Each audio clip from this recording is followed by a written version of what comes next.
Mini episode 1327 of the FDH Lounge is brought to you by Sportsology, delivering unconventional columns and webcasts about sports, TV, music, movies, and more. Follow them on the web at sportsology.com. The FDH Lounge. You'll want to schedule your life around it.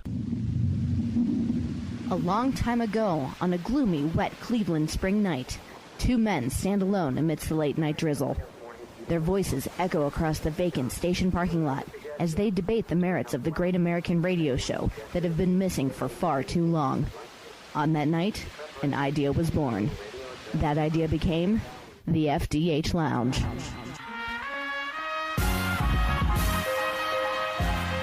Welcome to the FDH Lounge. Hello, everyone. Welcome to FDH Lounge Mini episode 1327. This is FDH Managing Partner Rick Morris here, and we got a treat for you. We have longtime FDH Lounge Dignitary / Sportsology proprietor / author Russ Cohen back on with us here, and as is the case sometimes when we have him on, we're talking hockey, and in this case it's to break down the early days of the 2021 NHL season. And when we were talking about the last hockey season when he was on, we were describing, of course, that it is a season like none other, and unfortunately that has trickled into the next year. So this year is not exactly like the previous season, but it will always have the common denominator of being tainted by the COVID-19 pandemic and dealing with all of the same issues. And as a matter of fact, actually, this season has seen the pandemic at a worse point than it ever was during the previous season when they were up in the bubble in Toronto and Edmonton to finish the season. So, because again, who knew what the trajectory was going to be by then? You hoped that it wouldn't be as bad. You hope that it wouldn't worsen. But for anybody like me that's been looking at the Worldometers charts for a good 9 months plus now, that was where the arrows were kind of heading.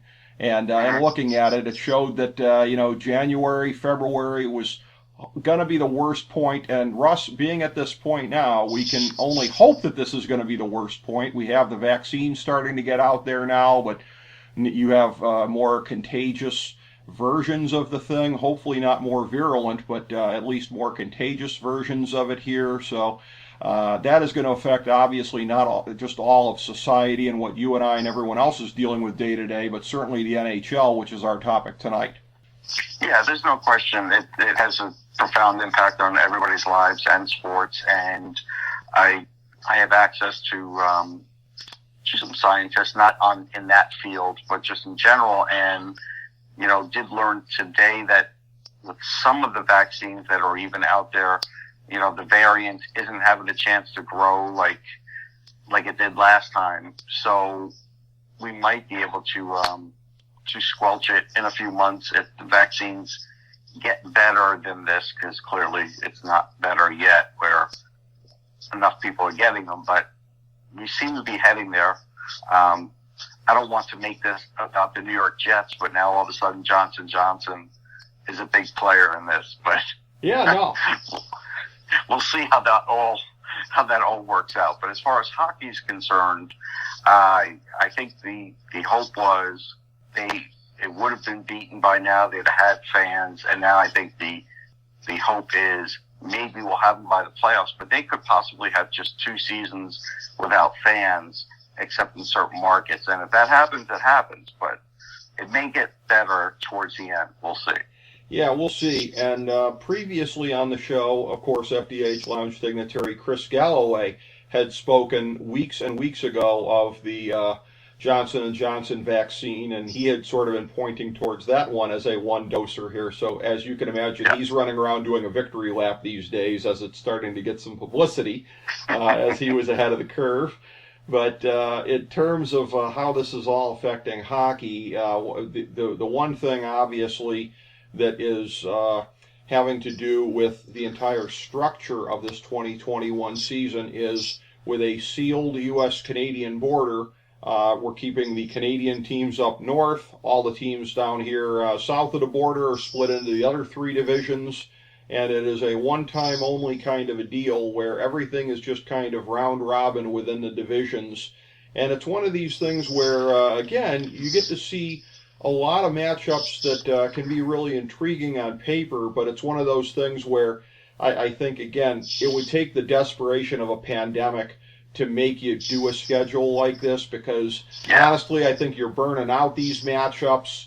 You see them a whole awful lot. There's so many things that, could be drawing good ratings, attention, money, matchups this year that we won't see during the regular season. And because of the structure of the playoffs, we probably won't see these matchups at all. So it's certainly not an ideal situation doing it this way with the 4 round robin divisions. No, but it is intensifying some rivalries. It does give teams a chance to not be on the road forever. It does also give a chance for some teams to commute. And, so like when the Flyers are playing the Rangers or the Devils or the Capitals, they don't really have to stay over. They just go back. Right. And that's a positive. I think that's something where it helps keep the players safer, and it also helps the family situation. So, there's some of that going on, and I think that's good. I mean, the Canadian division is just, it's great, and it's the weirdest thing in the world. And the fact that it's like in its own little area, everything's happening in Canada, it's just such an oddity. But, again, I think it's going pretty well, and I do think we're seeing some great games coming out of there. So it's almost like it's almost like an American League, National League thing where they're like the American League and the rest of, the NHL is the National League, because like you just don't get to play them. You don't get to see them. Nobody gets to play, not interdivisional, but out of the division anymore. And so that's another thing where eventually when there is crossover, I think it's going to be special for the viewers. I think that'll be fun. Well, and I really, really hate to use the player that I'm about to use as an example, as he is one of my favorite current MLB players. But what I'm looking at here in hockey is we're going to see some very impressive performances here in the regular season, and we're not going to have the full context of how these players would have done against more varied competition. And the player that I'm bringing up is Shane Bieber, who, I hate to say it, and again, you don't take the playoffs into consideration, but the fact that Shane Bieber was just feasting off of the Central Divisions in baseball this past year, you saw what happened the first time the Yankees got a look at him. So ultimately, Shane Bieber, you can't say based on one playoff game shouldn't have been the Cy Young Award winner, but I think it's likely to say he wouldn't have been the Cy Young Award winner had he faced the better competition during the regular season he didn't have to face. And I wonder if we're going to see the same thing with some of these players, where it is hard to fully evaluate them in the context of what their competition was in the regular season. My brain wants to tell you that hockey's different. It is. But I don't know if I could back it up with actual data or something that. Well, you're right. It's not apples to apples. It's not the same as being a pitcher in MLB. You are right about that. Right. Although goalies, maybe that's where we start to get a little closer, right? Maybe, yeah. I mean, that is where you get closer.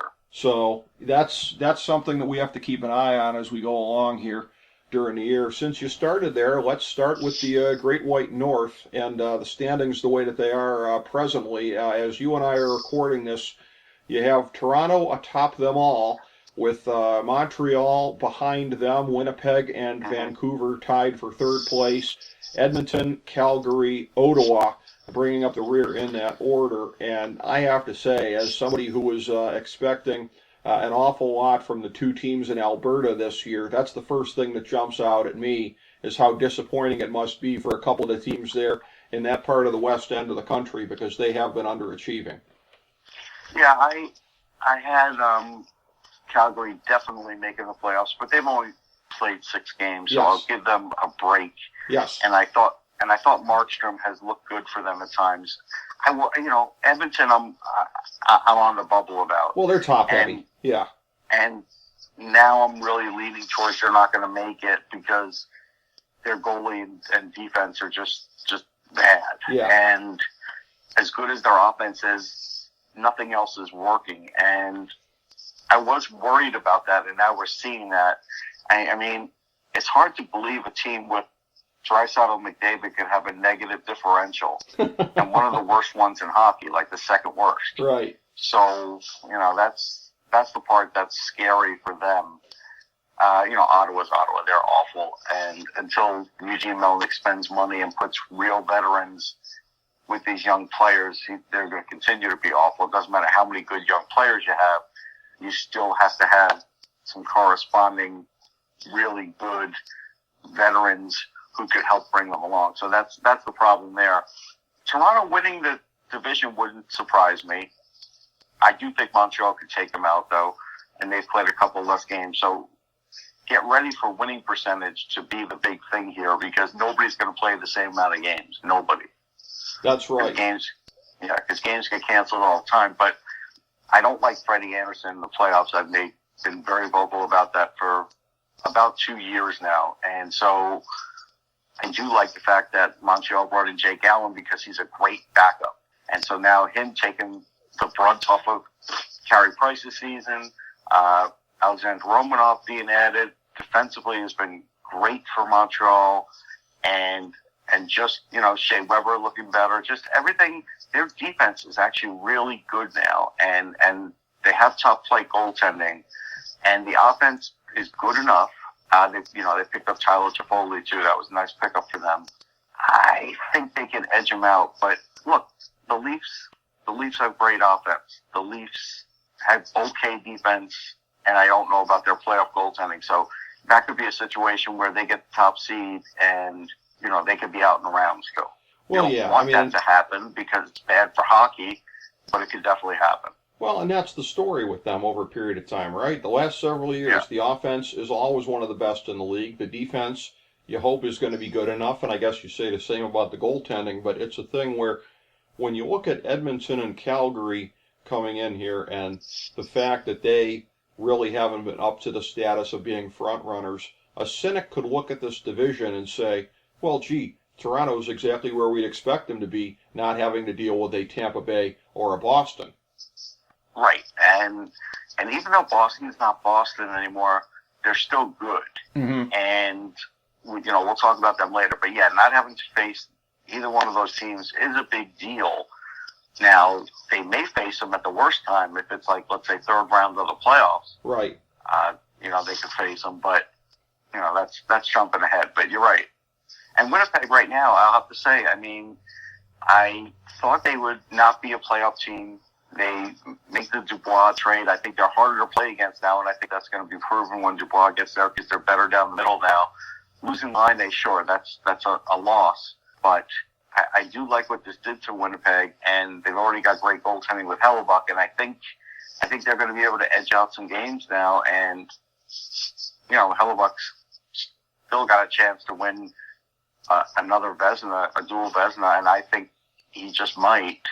Although John Gibson might have something to say about it now, I didn't know he was going to have another career year, and he is. Right. But still, Winnipeg can now be dangerous. Vancouver's got really lousy offense, and they've played 10 games. Yeah. Not lousy offense, lousy defense. Right. No, their offense is great. Right. You've got Quinn Hughes.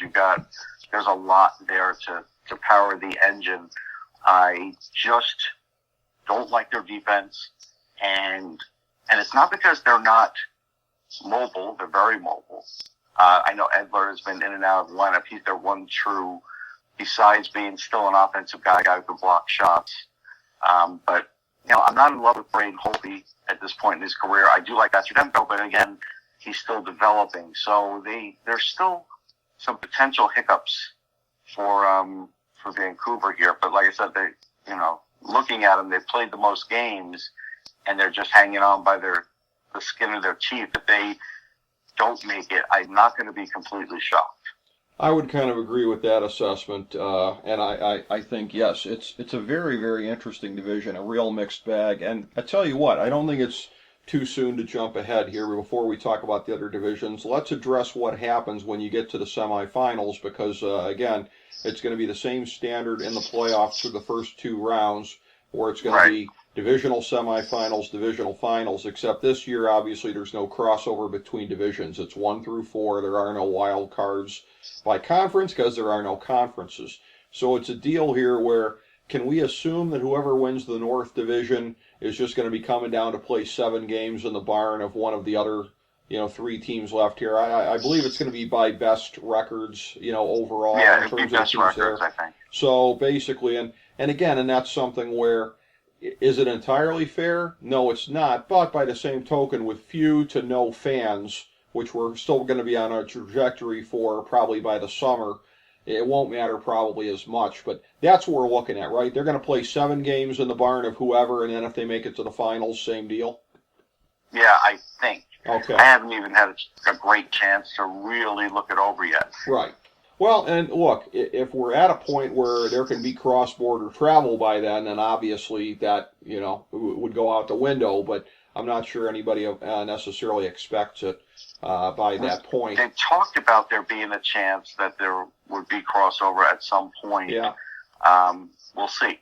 I mean, clearly there'll be crossover for a conference final, no matter what. Well, and I know, Russ, that unlike me, you were probably rah-rahing the Keystone Pipeline getting nuked, but me thinks that makes cross-border travel a little less likely when it comes to that. But I don't think the Canadians are going to be so quick to open up for us, but we shall see. I mean, I can't hide my my satisfaction for that. I'll agree with that. Yeah, I knew you were loving that. But, we'll see if it affects the hockey world at all or not. In the East Division, with the aforementioned Boston Bruins, they presently, as we're recording this, are in second place behind Washington. Philly is tied with Boston, so you have a couple of traditional powers up there, a couple of teams that were running strong last year. Then behind them you have Pittsburgh, Buffalo, New Jersey, the Islanders, and as of right now, I think we would have to say one of the great disappointments in the league would be your Islanders as we're recording this. I would not expect them to have been in last place at this point. And again, not too far out of making a move here. I mean, they could be middle of the pack with a couple more wins. It's early enough, but this is not the start I think any of us were anticipating.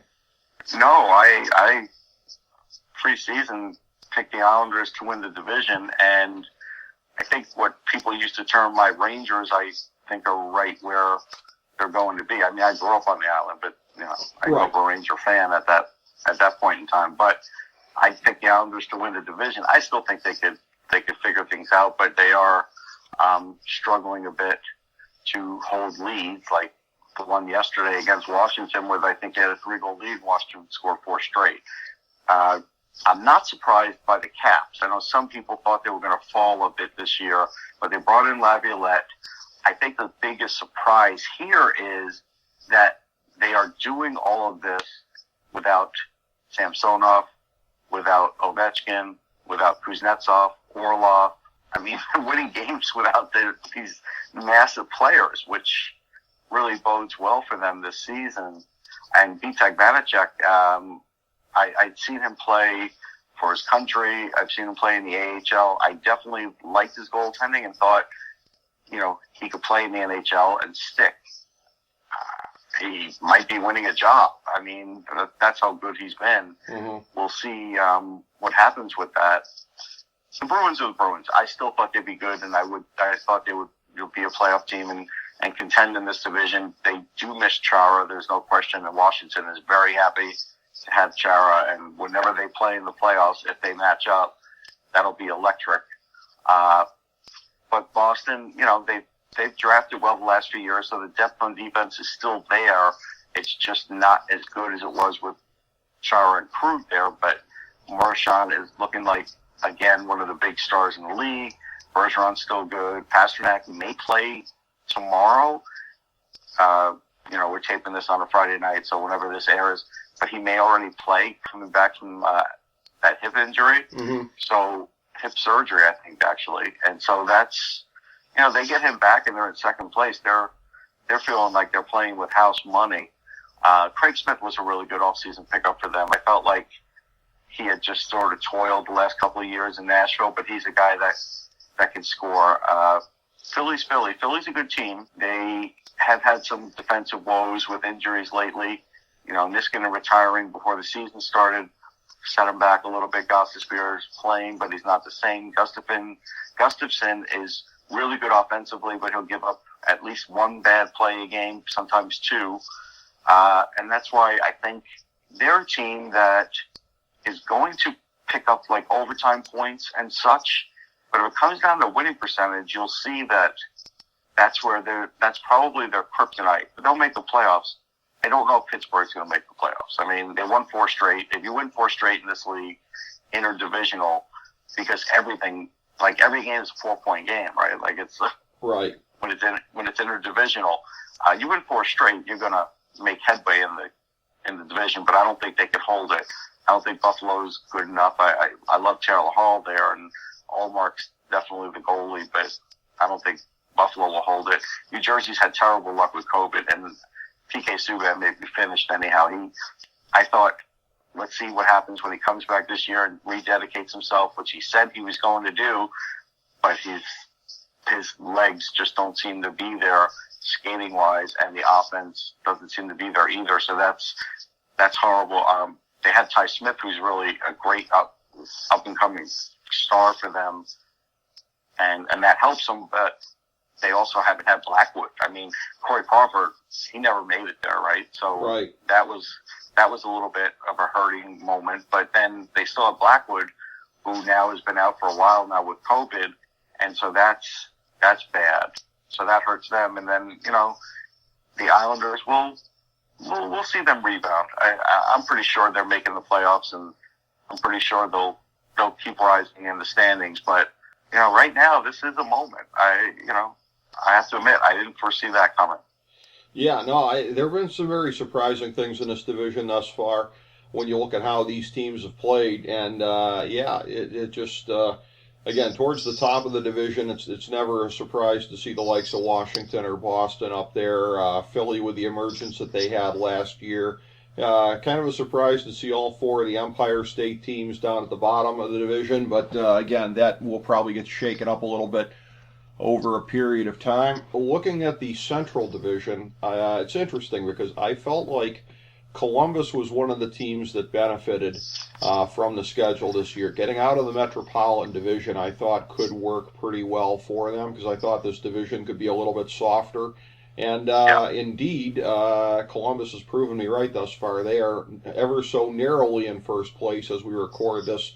Dallas and Nashville just behind them, with Florida, Tampa, Chicago, and yet another tie behind them. Then Carolina. Then, unsurprisingly, my Red Wings in last place. The standard, I think, for the Winged Wheel this year is going to be some improvement over last year, losing a whole boatload of games yet again, but hopefully in a less embarrassing fashion. And they've been up and down on that thus far this year. Depth in scoring is supposed to be better this year. We'll see how that plays out. But again, they're in a division where, again, it might be a little bit softer than what Columbus was going to be getting if they were in the Metro. But for a team like Detroit, I don't think it makes much difference because there's still enough teams in there. They still got to face Tampa Bay, and quite frankly, more times than they would have otherwise. They've got to play Dallas. They've got to play Columbus an awful lot here. So for the likes of Detroit, a somewhat softer schedule doesn't even matter because they're the softest part of the schedule. they really are. I mean, after yesterday's loss to Dallas, I understand that Tanner Boyle grabbed his stick and threw it down to the ground and just told the whole team they all suck. I'm not sure if that's true or not. And I'm glad you laughed because I said it on another show and it went over everybody's heads. I'm glad you laughed. Oh, yeah. Well, you get a lot of bad news with this Red Wings team. But Carolina's only played 4 games. They're going to be in the playoffs. But they don't have good goaltending. Their goaltending still stinks, and that worries me. Chicago is another bad team. Yep. They've also had other issues. Jonathan Taves out with this mystery illness.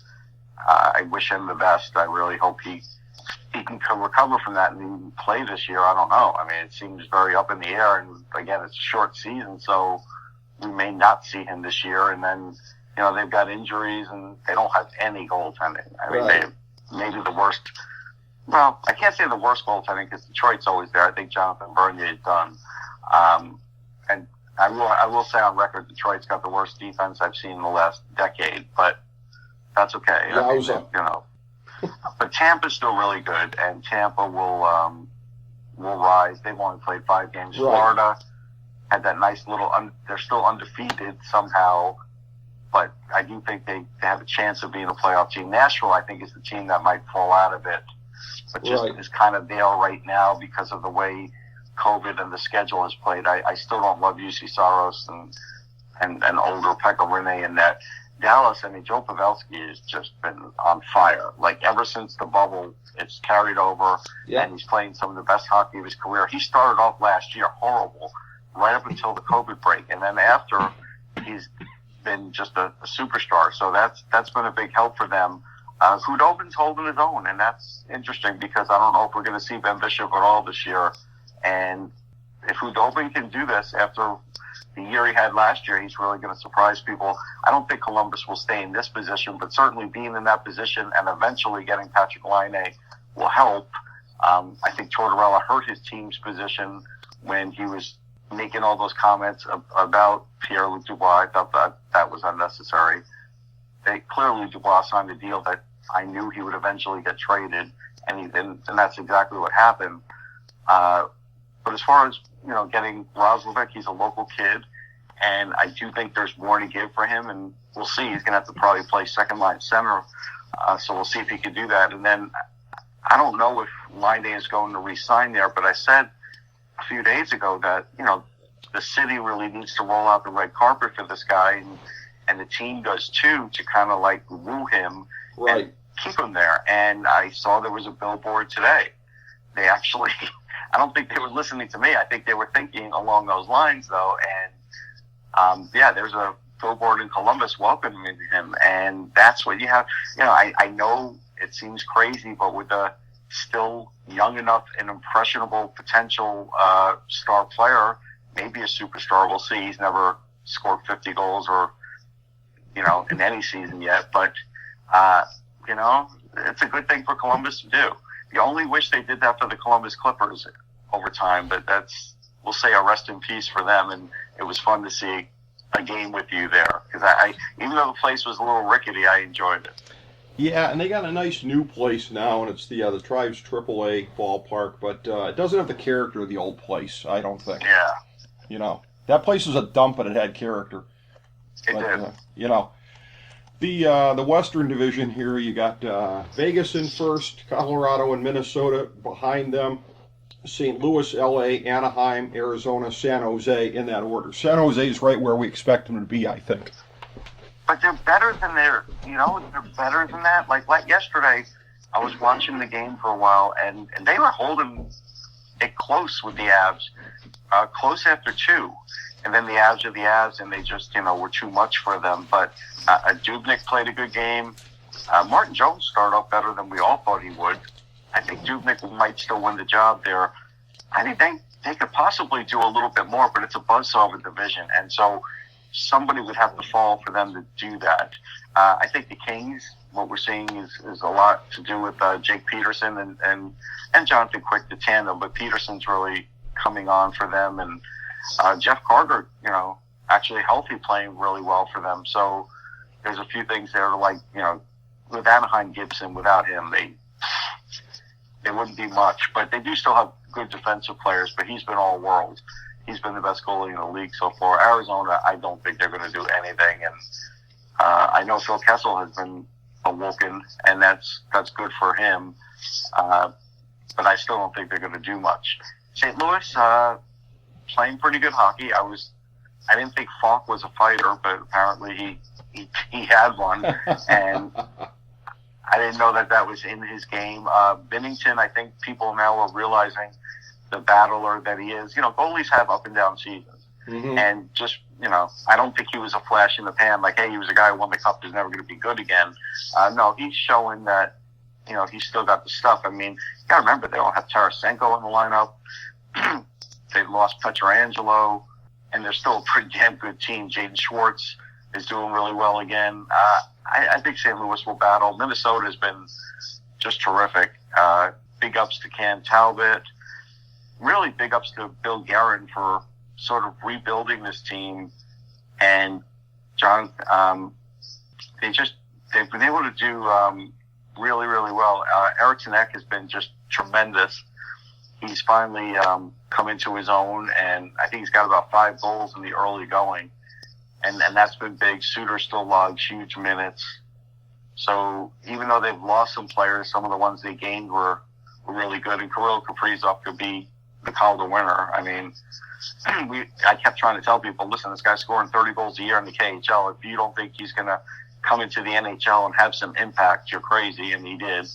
And he's had some instant impact. And then Colorado is amazing. I mean, some people don't love their goalie play, but I said it today, and this might hurt you, but and I didn't use the Osgood analogy. I used Vernon instead because I felt like Osgood was always a little better than even Vernon. Mm-hmm. And he won the Stanley Cup. Grubauer certainly could win it with this group. Cale Makar, I said preseason, could win the Norris, and I'm sticking with that, man. I mean, he has literally won almost everything you could win, if you think about it. He won a gold medal in the World Juniors. He won a Hobey Baker Award. He almost won a national title. He didn't win that. They got close. He won the Calder. He could win a Norris this year. Like, this kid is a winner. Right. And he's just a tremendous defenseman and just a treat to watch. But also Bowen Byram, who's now come in, another tremendous draft pick from theirs. He was great in the World Juniors again for this year for Team Canada, and he just looks terrific. So they have the best blue line in the game. They have Nathan McKinnon. They've got a lot. And Vegas is Vegas. I think Vegas, we're seeing Pacioretty is definitely not done like some people thought. I think he had a hat-trick recently. Their defense is still not great, but better than it used to be. I do think adding Pietrangelo was massive, and you saw that he's had an instant impact. Leonard's their guy. Marc-Andre Fleury will still play, but now he's sort of been pushed to the side, and, he's getting a little older. It's going to happen. Maybe he'll have one more run in him with Seattle if he gets there. Mm-hmm. We'll see how that works out. Mark Stone is a top star in the league, and, Carlson, they have enough guys. And so I do think it's between Vegas and Colorado to win that division. Yeah, I think so as well. And when you look at teams near the top, I got to say that I didn't think that we'd be seeing too many nights here where you'd be seeing Minnesota go, wheel snipe Selly, boys, but not a bad start for them. Well, like I said, Kaprizov is like adding an all-star. Yeah, sure. And it's not often you can do that in the offseason, and also the fact that he's still a young guy and he's charismatic and he makes them almost impossible to cover when they're in overtime, and he also can dish the puck too. He's not just a scorer, so it's a big addition. Yeah, true that, and it really has been one of the more interesting divisions, I think, to watch, like you said, because of the depth, because of what's out there. Yeah, it might be the best division. I mean, we'll see. It could be. Yeah, that's very possible. And when you look at the teams that you would expect to be there deep into the playoffs, Vegas, Colorado, St. Louis all come to mind for obvious reasons here. And one would think that they're going to have 3 of the 4 playoff spots here, but the fight for that other spot could be very interesting for the teams among them. I kind of agree with you. I don't really see it being Arizona, San Jose, get out of town. But realistically, it's got to be, by definition, Minnesota, LA, Anaheim. It's got to be one of those 3 if it's not one of the other 2. So right. That battle could be fascinating. Yeah, it could be. And, I'm following along with you, and I flipped over to an actual league standings here, and it's really kind of fascinating because you've got Toronto, Washington, Montreal, Vegas, Boston, top 5. Mm-hmm. And, I think some people would not have agreed that would happen. They might have thought Boston would have fallen. They might not have believed in Montreal, even though I thought Montreal made all kinds of great moves this offseason and additions.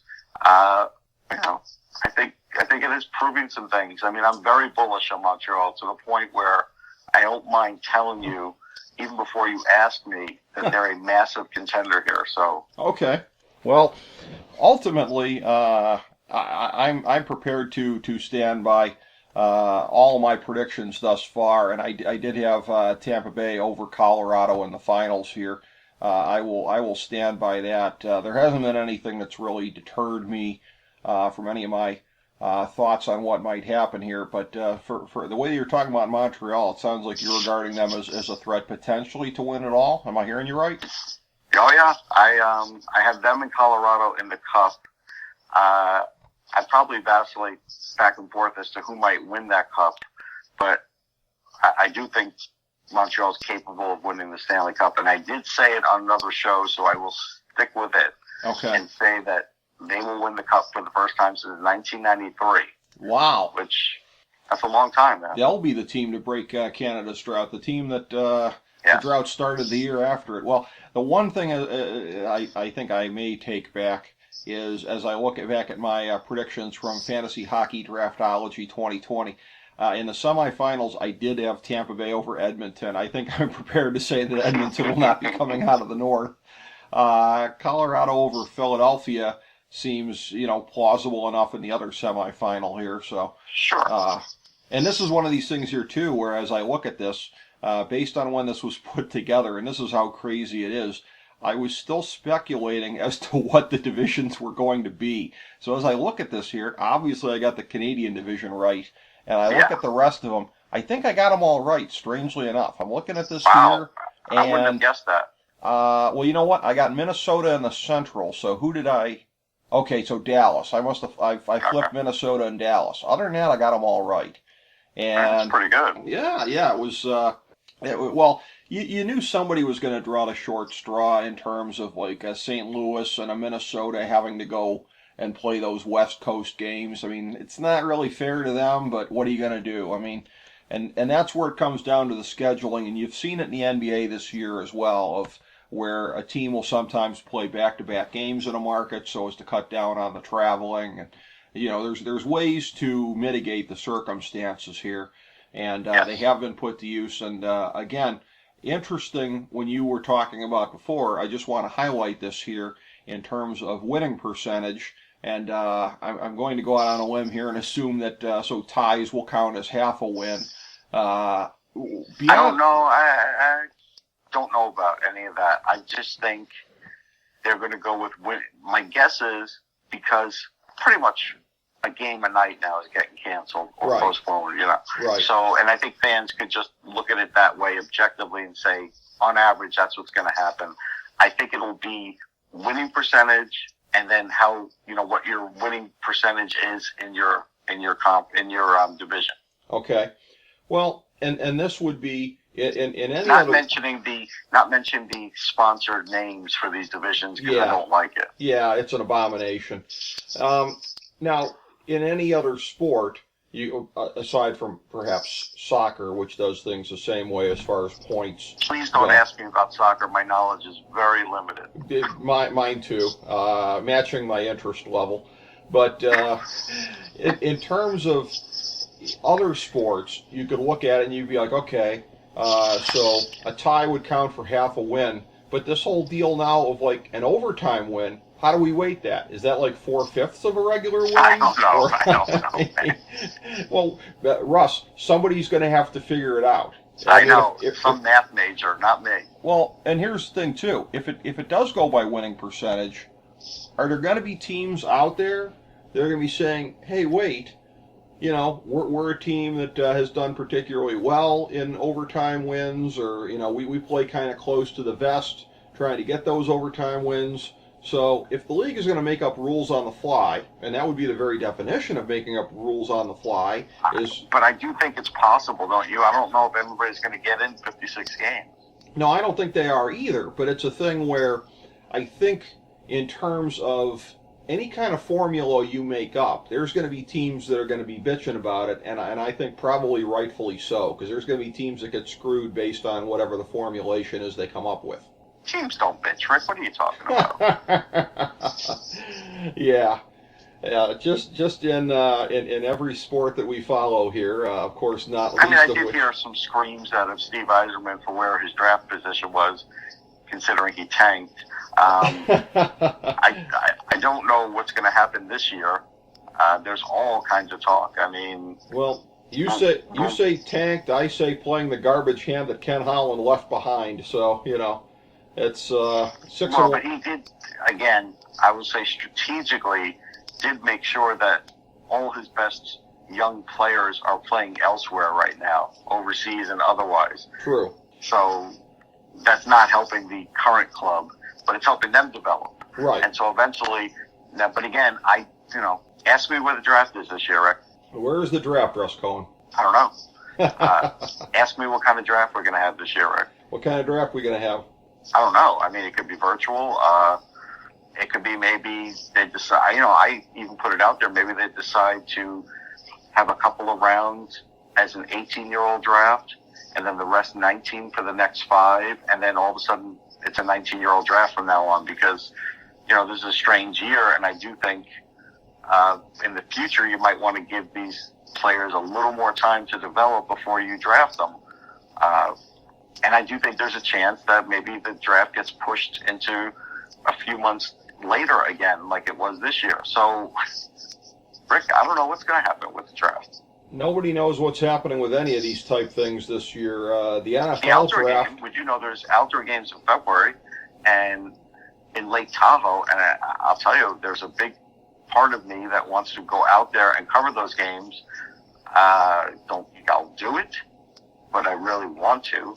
I have been getting in games here in Philly, which is tremendous, and it's an odd feeling with no fans and Gritty's dancing there, and usually there's one family there a night, families of frontline workers, and which is great. But he's essentially playing to the frontline workers and the media, and then occasionally on the camera when they show him. So that's kind of odd. And then the fake crowd noise and stuff is odd. Although there's not been any boos in any games, and this is Philadelphia. Yeah. And so that's odd just in and of itself. So we're, this is all post-apocalyptic hockey in a way. Well, if they flash up Nick Sirianni on the scoreboard, that might be enough to draw some boos, but, yeah. But too soon? Well, but it's just, I think it's funny because in a normal season, he would be at one of the games. Right. And they probably would flash him up on the board, and I think you are right. He would get that response because, look, I'm a Jet fan, and I felt like, the Jets did okay with their hire, with Salah. But I do think, based on the press conference today, Sirianni's got a lot of work to do. Apparently, he's no better at a press conference than Doug Peterson, and fans and media here were not very impressed. So. Yeah. The guy should maybe take a couple of tips. I tell you what, you know who was really, really boring at his first press conference? Kevin Stefanski. Clearly there's something to be said for that. Okay. People snoozed through it, and clearly that was a very good thing. You want a coach where you're not going to be noticing anything, because they usually notice all the wrong things, i.e. Adam Gase and everyone else. So I didn't think, I'll be honest, early on I didn't think much of Stefanski. And maybe that's my, deep down hatred of the Browns, even though I kind of rooted for the Browns late this year. We appreciate that.